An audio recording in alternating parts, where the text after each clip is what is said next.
Hello and welcome to the online public meeting for the U.S. Highway 30 improvements in Cedar County. This project will start just west of Charles Avenue to the east of Lisbon and continue east to the city limits of Stanwood.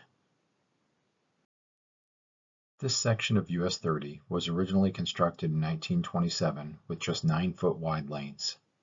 It has been overlaid 4 times since then, including an overlay in the 1950s that widened to the existing 12-foot wide lanes. Since our most recent overlay, the pavement has deteriorated and a new surface is needed. We will place 4.5 inches of asphalt. This year we will remove and replace 3 inches.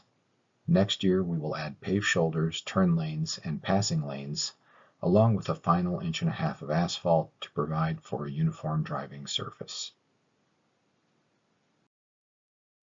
The next several slides will show the extent of the project and our right-of-way needs, starting on the west end of the project and moving easterly as we go.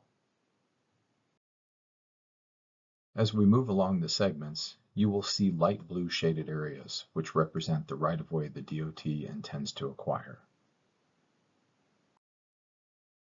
Offset turn lanes will be required at this intersection, so more right-of-way will be needed to add those turn lanes, providing for better visibility and consistent through traffic movements.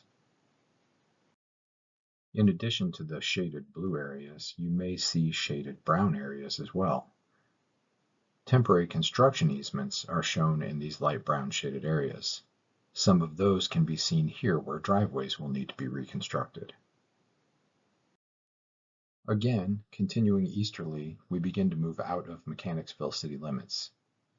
You will still see the shaded blue areas and some shaded brown areas as we go.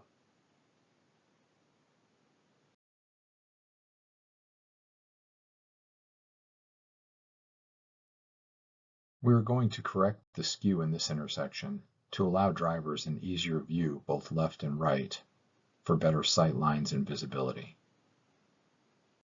Still continuing easterly, we see very small right-of-way needs here at this intersection and at this driveway.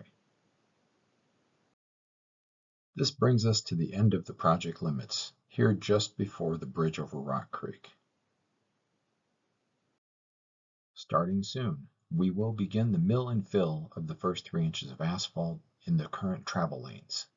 Next year, we will construct the wider areas with shoulders, passing lanes, and turn lanes, and a final 1.5 inch surface over the entire area. The cost for both projects is currently estimated at approximately $23.9 million. Construction will be starting soon. Right-of-way acquisition will also begin for the widening part of the project. We are not expecting to need full closure or detours, but will need to have lane closures and pilot car operations during construction.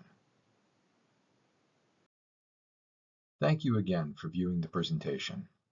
Comments can be entered using the link here. We will always answer your questions and comments, but all comments provided before the due date will be included in our public record. Should you have additional comments, please feel free to contact Sam Shea using the contact info here.